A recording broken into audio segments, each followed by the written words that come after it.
Hi everyone. Today we are going to discuss about a very important organization, International Monetary Fund. So we all know that how important this organization is, at least from the point of view of making the trade situation okay balanced, by providing loans, and the most important thing is also providing advisory services when it comes to making various policies, right? So let us discuss the meaning of IMF. So in this picture we can see a recent meeting of IMF held in Papua New Guinea, right? When we talk about its meaning, it is an organization of 190 countries, okay? So, which is the latest member? It's Andorra. So, it works to foster global monetary cooperation, secure financial stability, right? How? By providing loans, right? When the balance of payment situation goes down, okay? That is there is more imports and less exports. Now, facilitate international trade, promote high employment and sustainable economic growth, and reduce poverty around the world. So, apart from being a balancer of trade deficit situation, it has a very important role of providing financial advisory services, right? When it comes to making any policy, whether we talk about monetary, fiscal, right? Any kind of policy which is important for the country's growth, the advice of IMF can be taken. Now, when we talk about its existence, so it came into existence through Bretton Woods Conference. Okay, so we all know that International Bank for Reconstruction and Development, that is World Bank, and IMF are the Woods twins, right?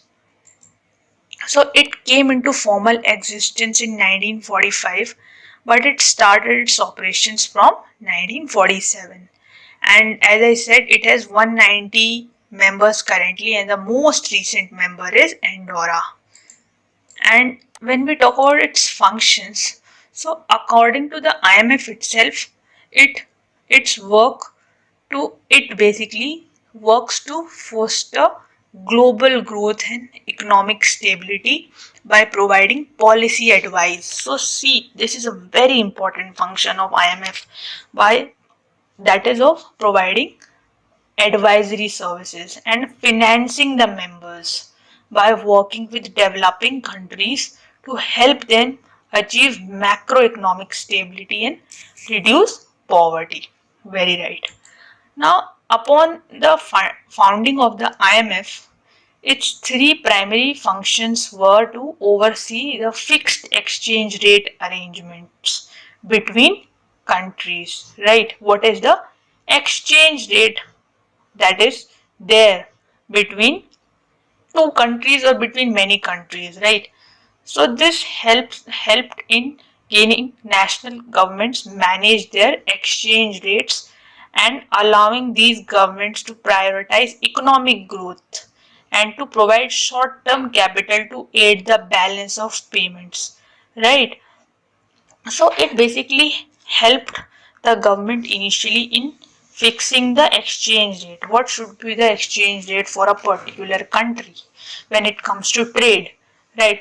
When it comes to exchanging the currency, and also they advise the government that the economic growth should be prioritized. We all know when we talk about our economy, there are three sectors. There are mainly three sectors contributing to it: agriculture, services, and manufacturing, right?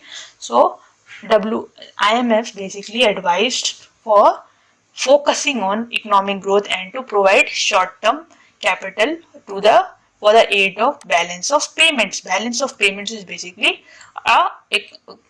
an account of the balance, the exports and imports of a country. So in addition, the IMF renegotiates conditions on lending and loans under the policy of conditionality, right? So which was established in the 1950s. Okay, low income countries can borrow on concessional terms, which means there is a period of time with no interest rates, right?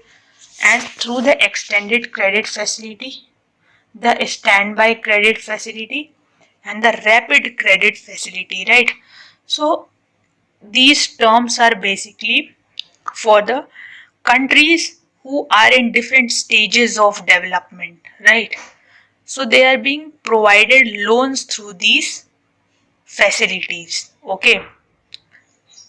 Now, when we talk about the policy of conditionality, it basically means that there are certain conditions on which the loan is provided to the countries. So now let us discuss its purpose.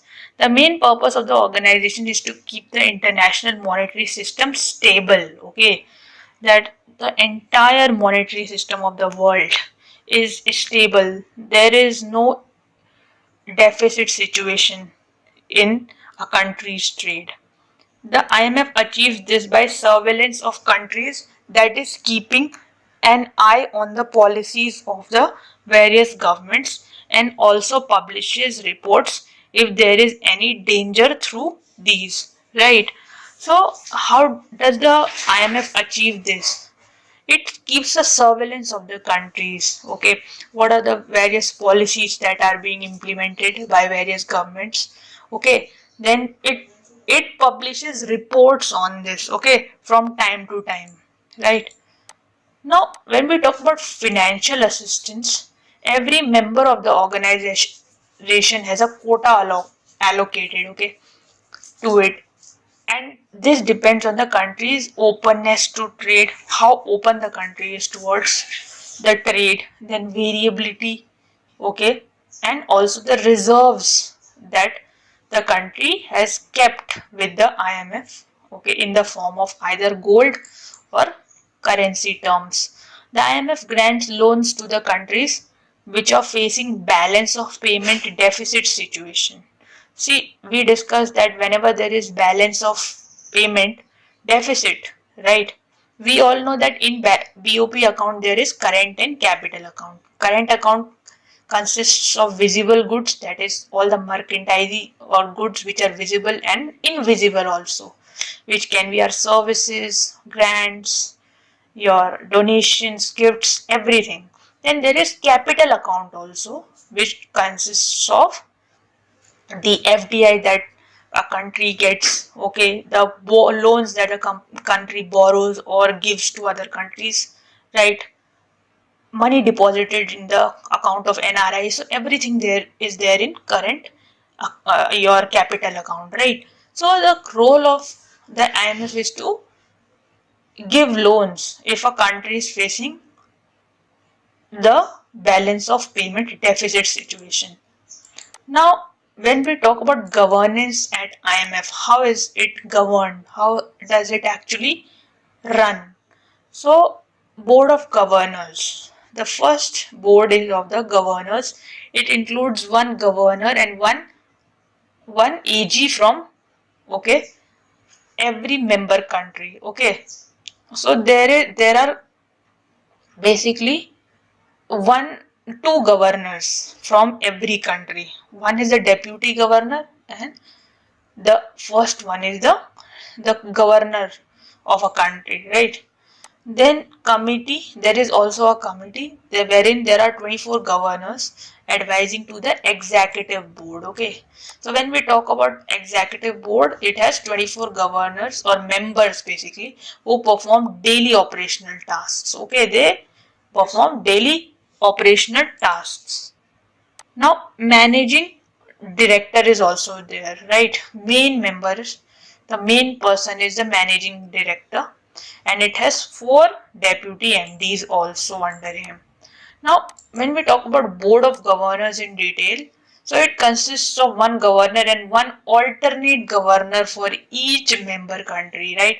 So each member country appoints its two governors, okay, for the IMF board of governors. So the board normally meets once in a year. So you have to remember this. When does the board of governor meets? So it meets once in a year and it is responsible for electing or appointing executive director to the executive board. Okay. Now, while the board of governors is officially responsible for approving quota increases, okay, whenever the quota that is fixed for every country, it has to be increased, okay, depending on countries' situations now, right? So, the board of governor is responsible for this. So, special drawing rights allocations, right, SDR, the admittance of new members, okay, compulsory withdrawal of members, and amendments to the article of agreements and bylaws. In practice, it has delegated most of its power to the IMF's executive board, right? Now, when we talk about the reports of IMF, the first and the most important report is World Economic Outlook report. Okay, so it is based on the global prospects. Okay, here basically all the policies which are being implemented by various countries are being analyzed. Okay, and what would be those repercussions on the world economy are being talked about. Now, Global Financial Stability Report is also published. It is on the condition of the financial markets around the world. What is the status of the financial markets, stock market? Then, External Sector Report is also published. So, it is on the external positions of the country, as in the situation or the position of the countries in relation to its external partners, right? Now, executive directors. See, there are 24 executive directors which make up an executive board. So, the executive directors represent all 189 member countries in a geographically based roster. So, there are 190 countries now. So, countries with large economies have their own executive directors, okay, but most countries are grouped in constituencies representing four or more countries. A managing director, so he is the head of the organization. So he is the head of the staff and serves as the chairman of the executive board also. So historically, the IMF's managing director has been a European citizen and the president of the World Bank has been an American citizen, right?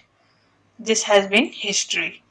Now, let us practice some important questions. IMF was formed through GATT, Bretton Woods Conference, Doha Round, or none of the above. See, we all know that World Bank and IMF are the Bretton Woods twins, right? Formed in 1945. So, the correct answer is option B for this. Now, the next question is who is the or which is the latest member of IMF? Guinea, Andorra, Thailand, or Belarus? See, we discussed that Andorra is the 190th member of IMF, which joined it recently, right? So, this was all for today. Thank you so much for your time.